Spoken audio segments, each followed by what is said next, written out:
all my benefits. Can I get volumes? Forget all his benefit.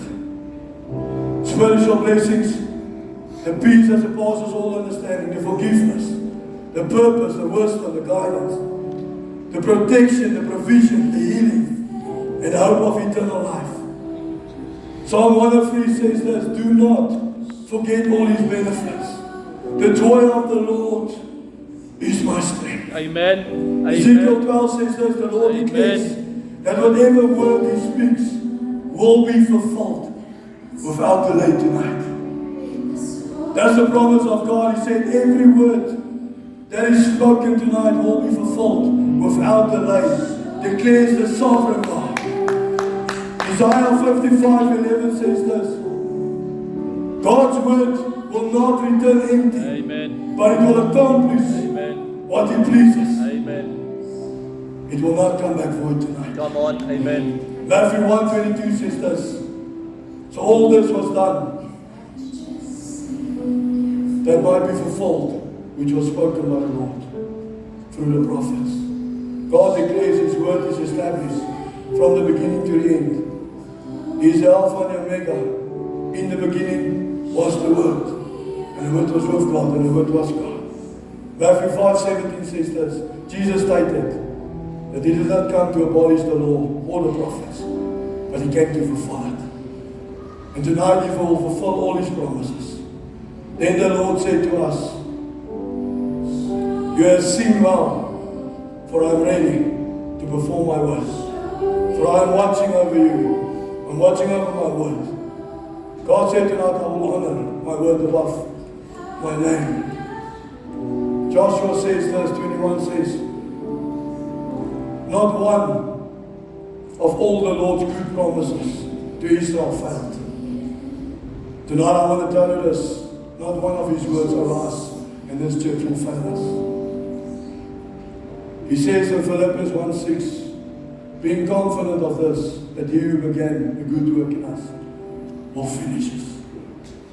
The work that God has started in us during this conference, he said, I will accomplish it and I will finish it upon your life. For the vision is yet for an appointed time, but at the end it will speak and it will not lie. Through it tarries, wait for it because it will surely come. It will not tarry anymore, says the Lord of God. The Lord is not slow in keeping his promises. But if we hope for what we do not see, we wait for it patiently. Every fulfillment, every prophecy in Scripture stands as evidence that this one too will reach its appointed finish line. I will never leave you and I will never forsake you. That's the promise of God. The word of God says, my word will never come back. Amen. It will be established. Amen. Even if it tarries, it will not lie because my God cannot lie. Amen. He cannot change. Amen. Amen. Thank you, Jesus. Lord, we acknowledge your presence here tonight. It's not by might, it's not by power, it's by the Spirit of God tonight. God has changed the program a little bit. Can I ask us to just stand to our feet? Can we just say this as a church? Lord, we vow to give you all the glory, and all the honor for what you have done in this house tonight, and what you are still going to do in this house, and what you are still going to do for us in the future. Amen. And we say as a church, Lord, we thank you tonight. We thank you tonight. We thank you for your presence. Thank you that your presence is always with us. Thank you that your presence is always upon us. Thank you that we can see the glory of God upon our lives. Thank you, Lord, that you will rain upon us, your Spirit tonight. And Holy Spirit, we ask that you will take over tonight.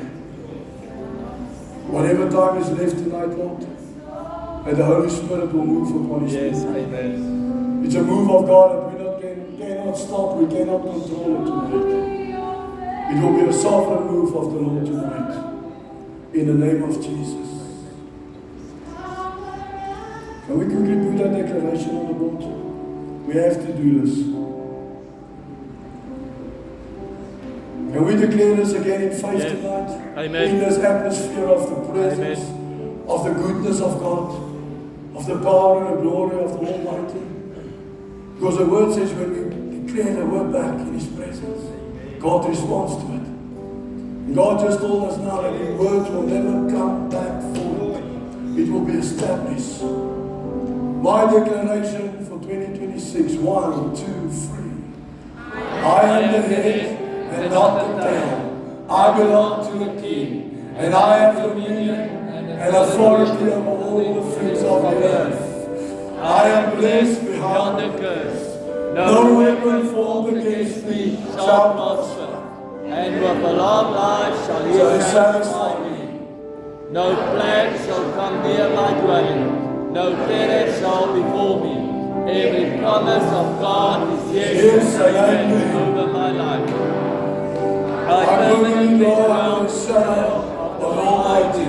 I will love the Lord my God with all my heart and soul. I will serve Him all the days of my life. My eyes are in covenant with God. I am the temple of the Holy Ghost. I will guard my heart always.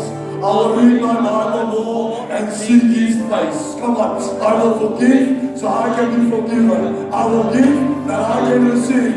I will live holy for Christ is holy. My family will be safe.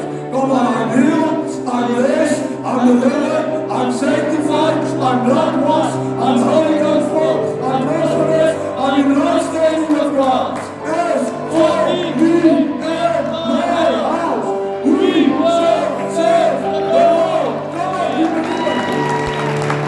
We will serve the Lord. Hallelujah. We will serve the Lord.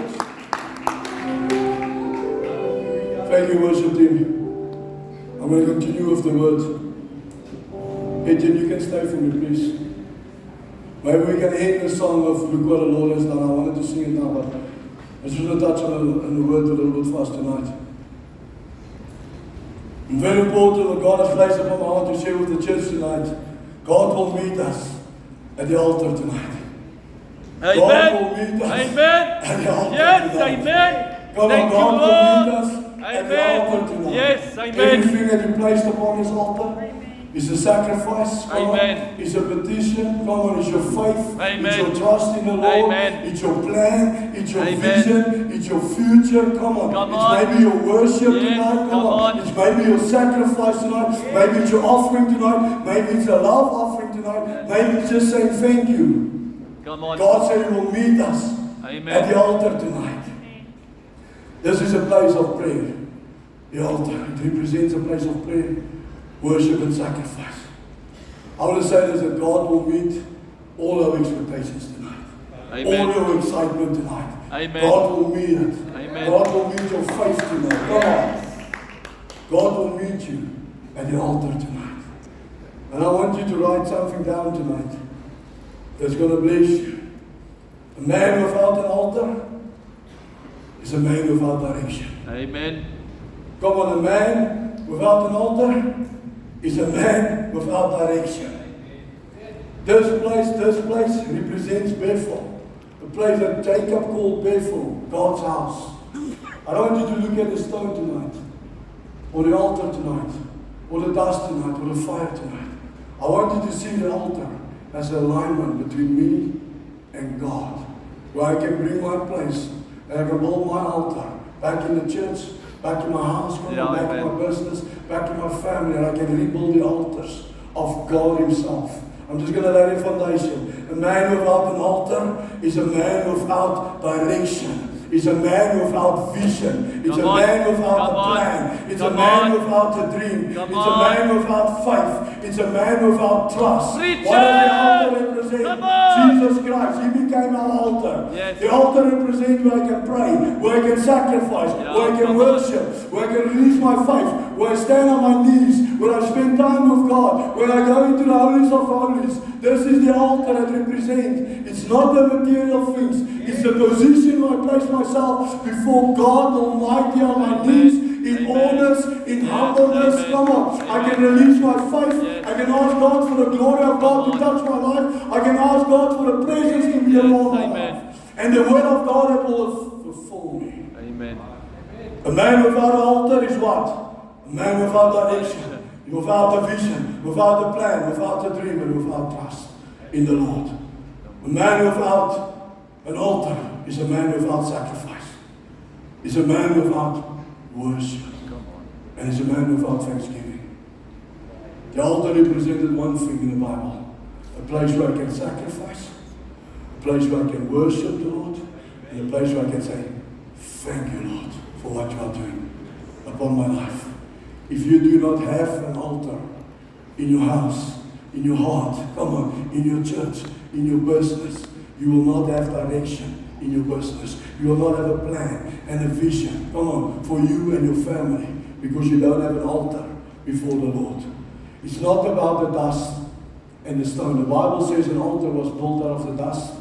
The stone, come on, the dust represents us. The dust of the earth and the stones of the earth. And I want to say this, the Bible said didn't use any tools. Just use the dust, just use the stones, take some water, build some clay, build the altars with the stones of the earth and the dust of the earth, because that became us in Jesus Christ. So us became in Jesus Christ, and that was the fulfillment of our altar now, is Jesus Christ that went to the cross, the greatest sacrifice for us, so that we can become one with Him, so that my life can be a living sacrifice on the altar tonight. And when my life is a living sacrifice on the altar tonight, what does it mean? So that your body has become a living sacrifice, like the book of Romans is saying. It means that I pick up my own cross. Come on. I deny myself. I pick up my own cross. I follow Jesus Christ. Come on. That's laying yourself down as a living sacrifice, so that God can use you as a living sacrifice, that God can purify you as a living sacrifice. And when that body of yours come in connection with the altar, and you place it upon the altar, and there's worship and there's sacrifice, and I lay myself down, I die to self, come on, I sacrifice unto the Lord, I worship unto the Lord. The Bible says when sacrifice, worship, and die to self come together, what happens? Fire! Come on. Fire from heaven! Come on. Fire from heaven will come and consume the sacrifice. And I always say it, I preached it to you guys before. Give God something to burn. Yeah, come on. Give God something to burn. Bring your worship to the altar so it can be consumed by the Father in heaven. Come on. Bring your sacrifices and place it on the altar so that God can consume it with the fire. Bring your own bodies as a living sacrifice, because when the fire of God touches you, Franco, you change from another man. Yeah, because on. the fire of God Come brings on. the passion back in Amen. you. It brings the hunger back Yes, in you. amen. It makes you a desperate man. And a desperate man is a dangerous man. A dangerous man in what? In the spirit realm. Because now you do not take no for an answer anymore. Come on. Now you do not take no for an answer anymore. Now you go and command and decree. Come on, and you accept the keys that God has given you, so that we can fight principalities. We can fight the darkness. If you have become a living sacrifice, touched by the fire of God. Can I give you a secret tonight? I'm not going to follow me, that's from my heart. Something that Jesus said. He said, if you do not worship me, the rocks will cry out. You know, what rocks? You think it's the rocks in your garden? In your neighbor's garden? Why did Jesus mean when he said, if you do not worship me? You know what happened? It was Palm Sunday. Come on, he was on his way to Jerusalem to be crucified. He was on a donkey, come on his Ferrari. And he's going to Jerusalem. And he's going to lay down his life. Come on, he's going to become the greatest sacrifice. Because of that sacrifice, we do not have to sacrifice animals anymore. Because of the sacrifice of Jesus Christ. But then he says in the book, and they were singing Hosanna, Hosanna in the highest, Hosanna in the highest. What happened? And the devil said no. And the Pharisees said no. And they said, keep them silent. They came to Jesus and said, make them silent. Don't let them sing Hosanna. You know what happened with the body of Christ? Sometimes they will sing Hosanna, and the next day they will shout crucify. Today they sing Hosanna, Ivan. Tomorrow they sing crucify. The same people. They were worshipping, Hosanna, Hosanna, Hosanna in the highest, Hosanna in the highest. And the Pharisees, the Sadducees, the devil, principalities, come on, Pilate, everybody said, quiet! Because that's what the devil is doing with us, Francois. And Jesus said, you can be quiet, it's fine. But the rocks will cry out. I don't need your worship, you need my worship. Come on, God is already enthroned. Our worship does not enthrone God. Listen to me today. Our worship doesn't enthrone Him. It enthrones God in your life. This is what the devil is doing to us. Keep silent. Keep silent. Blind Bartimaeus. It's only Jesus. Shh. Don't sing Hosanna. Don't make noise. This is what the devil is doing with us as people. And you know what Jesus said? He said, don't worry. If they do not want to worship me today, the rocks will cry out. What rocks? The rocks that was building the altars. Abraham built altars. Come on. Isaac built altars. Jacob built altars. Come on. Noah built altars. Come on. Every person after Jesus, before Jesus, built altars. He said, you can be quiet, people. I'm not speaking about the rock in your garden. He says, those rocks that was building the altars, they will cry out. Because that is the altar of remembrance. Remembrance what God has done for us. That is why God said build altars. Oh, Abraham built 7 altars in his life. 7 altars. From one altar to another altar. From Melchizedek, from giving a tithe to the Lord, 10% of his winnings, 10% of what he has received from the Lord, of the spoils, of the livestock. He built an altar. You know what happened next? Direction. Next altar. Yeah, come on. Direction. Yeah, now we on. came to a place, Lord, Come you on. take that side, I'll Come take this on. side. We build the Come altar here on. because if you go Come left, on. I go right. It Amen. doesn't matter where we go. Amen. This altar, Amen. this sacrifice, this Come on. worship will give you the Come direction. on. It will bring the heavens Amen. down. It will call down fire from Come God. on. And he Amen. came to the next one, and he built an altar, and the next one, until it led to Isaac, the greatest altar he built. He said, now I'm going to sacrifice my son because of my faith and my obedience. And again, what happened? God met him on that mountain, and God said, whoa! I see your worship. I see your sacrifice. I see your obedience and I see your faith. And it's a walk of remembrance because God will remind you that He's done it at that place, He's done it at this place, He did it last week, He's doing it this year, He will do it next year, He's going to do it next month, He will do it again and again and again and again. But you have to build an altar, so you can come back. Come on. God can say, remember that day, what we made for you. Remember that time I healed your children. Remember this day. I opened a door for you. Yeah, come on. It's altars of remembrance. Yeah, come on. That's why God said build altars. So God can take you always back to that place and say, hello, I've done it for you last year as well. Yeah, come on. Last month, you also came through. Come on, last month you still had food on your table. God, last month you still have a roof over your head. Come on, your children is not sick. Your tire is keeping. Come on, your car doesn't break down. Come on, there's protection of your house. There's protection of your business. There's provision in the house. There's provision in the church. There's provision in your business. Amen. Every time Abraham built an altar, it was a place of remembrance, place of worship and sacrifice. And that altars came to that place. If you do not worship me, Abraham, if you maybe stop worshiping me today, that altar will worship me. It's not the rocks in your garden or your neighbor's garden. It's the altars. The altars upon altars upon altars. And the Bible says Isaac was building altars. Jacob was building altars. The God of Abraham, Isaac, and Jacob. Jacob came to a place where he was deceiving his father. He was deceiving the family. He was deceiving Esau. Come on, he bought him out of his own birthright. Come on, he lied to his dad and said, I'm Esau. And Isaac gave him the blessing and prayed a blessing over him. And then they found out, Esau said, no. Yeah, you robbed me. You deceived me. Because Jacob means deceiver. If you didn't know, Jacob Zuma. The deceiver. And the Bible is very clear about this. His dad said, I want you to go. I want you to marry a Canaanite woman. Go to Hannah and I want you to go to a place where I sent you. Find a wife for you there. that you can get away from your brother. Come and get away from this deceiving atmosphere that you're in. The Bible says he came to that place, Hannah. The Bible says he was coming to that certain area and he was tired and he fell asleep. The Bible says when he put his head on the rock, listen what I'm telling you, on the rock, the Bible says he had a vision. Angels coming, angels going, angels coming, angels coming. Come on, I'm prophesying to you. Angels coming on the altar, angels coming. Because an altar is a gateway to heaven himself.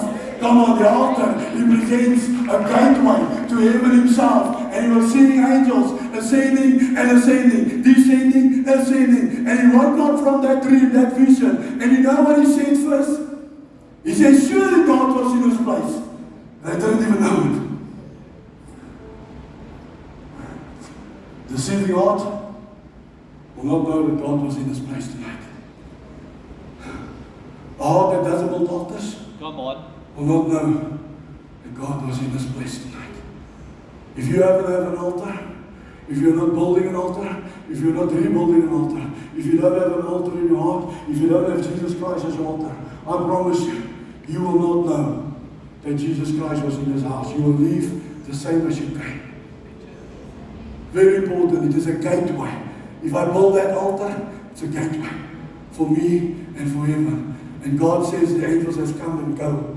And the Bible says very clearly that when he woke up, he took that stone and he built an altar. It's in Genesis 26. And he placed that stone upon the stones and he started building an altar. And he called that place Bethel. And Bethel means the house of God. And the house of God means a place of prayer, worship,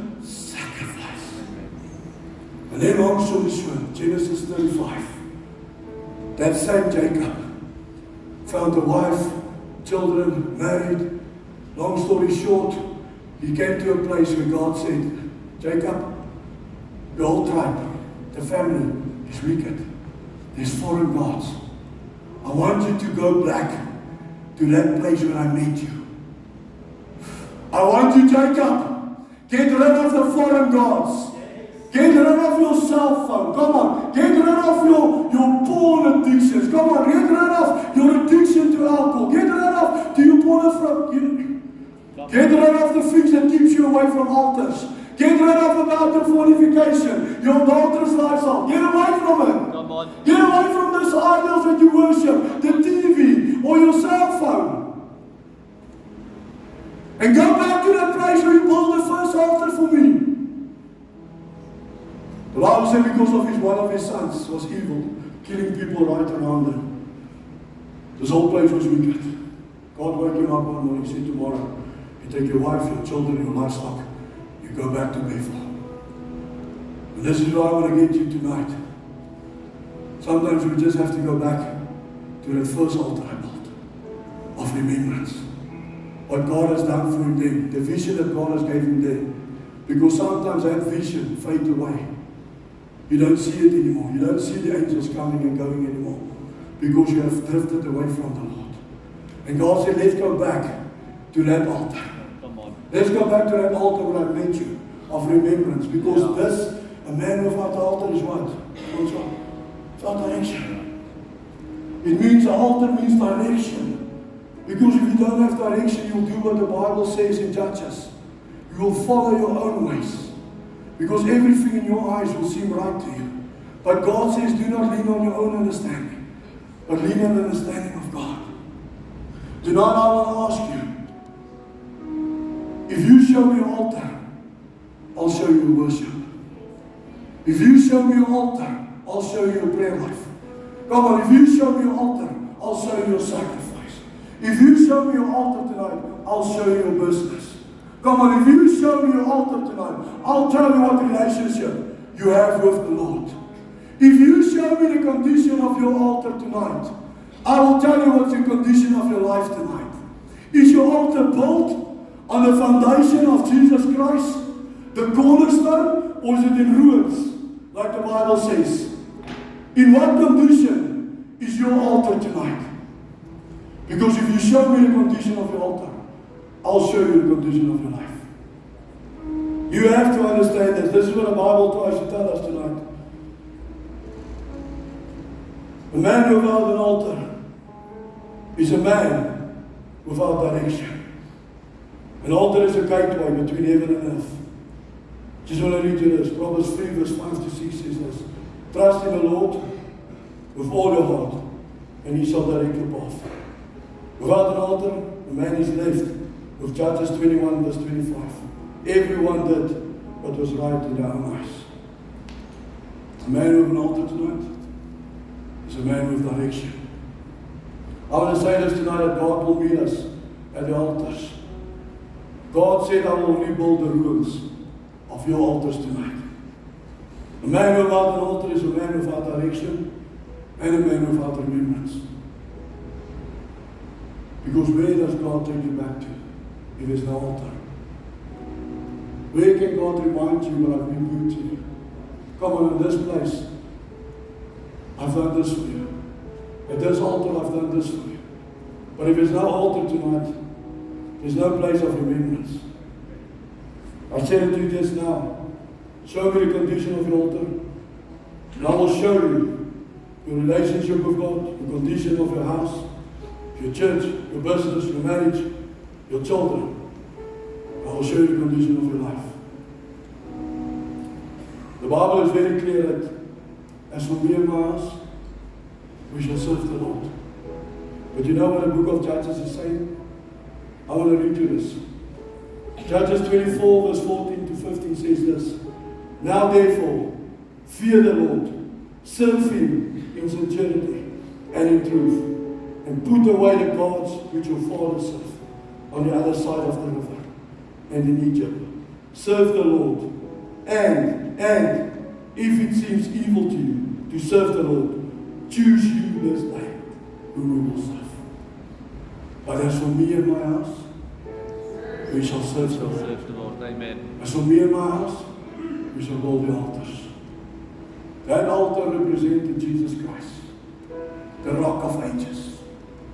Moses said, Lord, put us in the cliff of the rock. Psalm 61 says, Lord, when my heart is overwhelmed, lead me to what? The rock that is higher and higher. Who is that rock? It's Jesus Christ. If you don't have the answers, that is what I've spoken into so many times over you, during the loss of your family. I want to remind you of that word tonight. Psalm 61 says, Lord, hear my cry. Attend to my prayers. If my heart is overwhelmed, when I don't have the answers, I want to spoke that word over you many times. Lead me to the rock that is higher and higher. When you don't have the answers tonight, Jesus has. Come on, if you don't know what way to go, Jesus knows what way to go. He says, just lead me to the rock that is higher than I. That rock is Jesus Christ. Moses said to God, he said, Lord, show me your glory. God said, I'm going to put you in a cliff of the rock. You cannot see my face, Moses, but you'll see my backside. And when my backside passes, you will see my glory. Now tonight I pray that God will put us in a cliff of the rock. That we will see His glory tonight.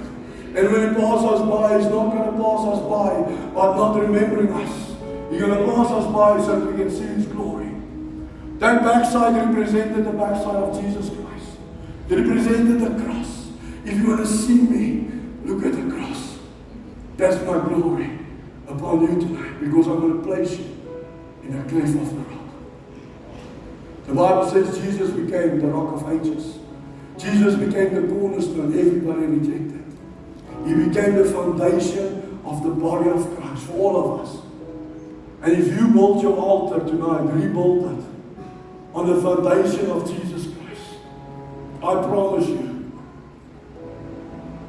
that these stones will not cry out to God. You will cry out to God. You will worship Him. You will sacrifice Him. You will have a gratitude of heart. He says to Peter, on this rock, Peter, I will build my church, and the gates of hell will not prevail against it. On this rock, Jesus Christ. He said, I will build my church, and the gates of hell will not prevail against it. I'm going to say this, and I want to ask you to choose for yourself who you're going to serve to. If you're going to build your altars, but I want to say this, as for me and my house, As for me and Faith City, we will serve the Lord. Amen. The Bible says in 1 Kings 18:21, I'm going to read you this. This is Elijah speaking to a nation, speaking to Israel. And Elijah came to all the people and he said, how long will you falter between two opinions? If the Lord is God, follow him. If Baal is God, follow him. The Bible says the people didn't answer him. Now my question tonight is, how long will you falter between two opinions? I'm going to serve the world, or I'm going to serve God. I'm going to rebuild my altars, or build my altars, or I'm not going to build my altars. How long will you falter between two opinions? This is what Elijah asked the people. And we all know the story what happened on Mount Carmel. The Bible said that Elijah was on the top of the mountain, and the prophets of Baal was there. He was the only prophet of God, and there was 450 prophets of Baal. And they had two different sacrifices, and Elijah told them, let's see who's God going to answer by fire tonight. Long story short, he said, get 4 jars of water, drench the sacrifice, make it difficult, make it more difficult for you to believe maybe that my God is the God of Abraham, Isaac, and Jacob. And the Bible says, long story short, the prophets of Baal were toy-toying, cutting themselves, praying night and day, and Elijah was mocking them and said, oh, your God maybe on the toilet, is he asleep? Maybe he doesn't hear you. Long story short. And eventually Elijah said, okay, now that my sacrifice is drenched with water, now I shall call fire from heaven. And let's see whose God will answer by fire. Yeah, come on. And we all know the story. But before he said that, he said to the people something powerful. Before he put the sacrifice on the altar, then Elijah said to all the people, come near me. So all the people came near him, and he repaired the altar of the Lord. If you stand on Mount Carmel, I was there before. Thank God for that blessing. If you stand on top of that mountain and you look around on that mountain, everywhere you can see Israel, Tel Aviv, all the tribes, all the nations from that mountain. So everybody, he said, he called all the people, all the 12 tribes of Israel, he called them around the mountain. Because he said, if God's going to answer us by fire, I want everybody to see it today. And if you stand on top of that mountain, you can see all the tribes of Israel from that mountain. So what God was actually trying to say tonight, I'm going to show everybody. It's going to come from everywhere. Come on, blessing upon blessing. The fire of God is going to come tonight. Come on, amen. And everybody will see that my God is a consuming fire. The only thing Elijah said before we place the sacrifice on the altar, come on, let's just rebuild the ruins. Come on, let's just come together tonight and rebuild the altars. Because how long will you falter between two opinions? The Bible says this, Today is the day of salvation. Today is the day of salvation. Today is the day of salvation. What does that mean? Not tomorrow. Today is your breakthrough. Today is your miracle. Come on. If the altar is rebuilt, if the ruins is rebuilt, if you place your sacrifice, your worship upon the altar, today is the day of salvation. How long will you prolong your breakthrough? Is your question tonight. How long will you prolong your miracle? Because today is the day of salvation. It's time that we come together and say, devil, today is the day when I kick you out. Come on, I'm going to kick you out of my house. I'm going to kick you out of my business. Come on. How long will you wait? How long are you going to prolong? It's time that you do what God says you must do.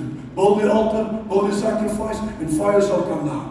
And then it's time that you take a hold of that promise. You take a hold of that fire. Come on, you take a hold of that blessing of God. Yeah, amen. Because that's the blessing of God. He said to Abraham, this place you call Jehovah Jireh. It's time that you take hold of it tonight. Take hold of what God said. Today is the day of salvation, not tomorrow. Tomorrow's not promise. It's time that you kick the devil out today. Kick him out of your place. Come on, kick him out of your house. Kick him out of your mind. It's time that you take hold of the word of God and say, Lord, let it be fire tonight. In Jesus' mighty name. I've said it to you before that the rocks will cry out. The rocks of the altar will cry out to God Almighty. Jesus became the cornerstone and the foundation for us. Jesus said, lead me to the rock that is higher than I do. Jesus said, I'll put you in a cliff off the rock. I want to rebuild the altars, not in my home only, but in the churches as well. That we will experience the fire of God. I'm going to finish with this. Jesus has become the ultimate altar for us. Our stature and our posture is how we kneel before Him. In humbleness, come on, in awness, in faith. How we serve the Lord is very important today.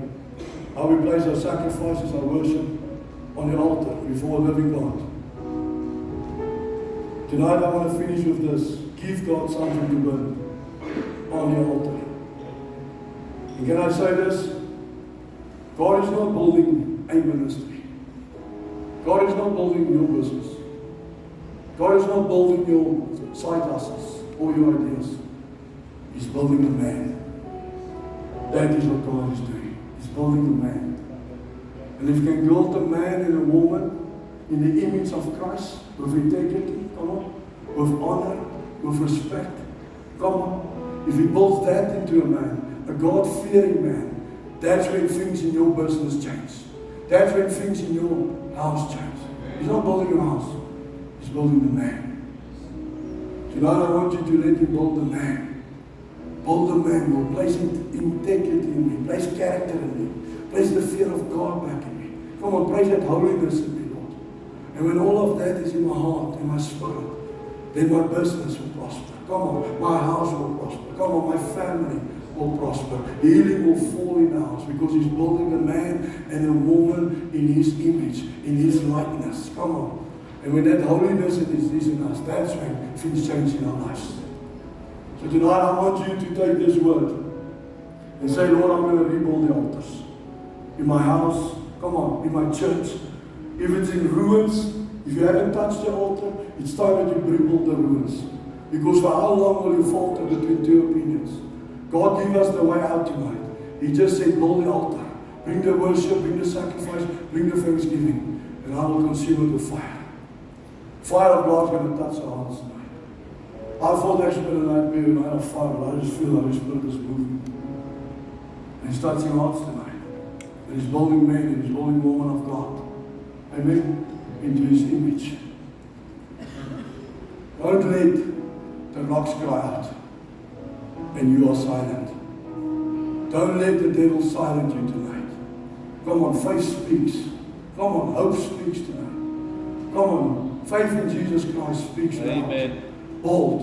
The Bible says we come to a boldness to the mercy, to obtain mercy at the throne room and grace at the altar. Become bold. Bold as a lion. Amen? Amen. Rebuild the altars, rebuild the ruins. Make sure your altar is rebuilt. Make sure it's built on the foundation and the cornerstone of Jesus Christ. Don't neglect the altar. What does that mean? Don't neglect the time that you spend with God. On your knees, in prayer, in the Word of God. Come on, in the holies of holies. Don't neglect your worship. Give Him all the worship. Give Him all the praise. Don't neglect it. That's what this means, building the altar. Because Jesus Christ has become the altar. I'm not busy building a physical altar anymore. Jesus is my altar. Can we stand to our feet tonight?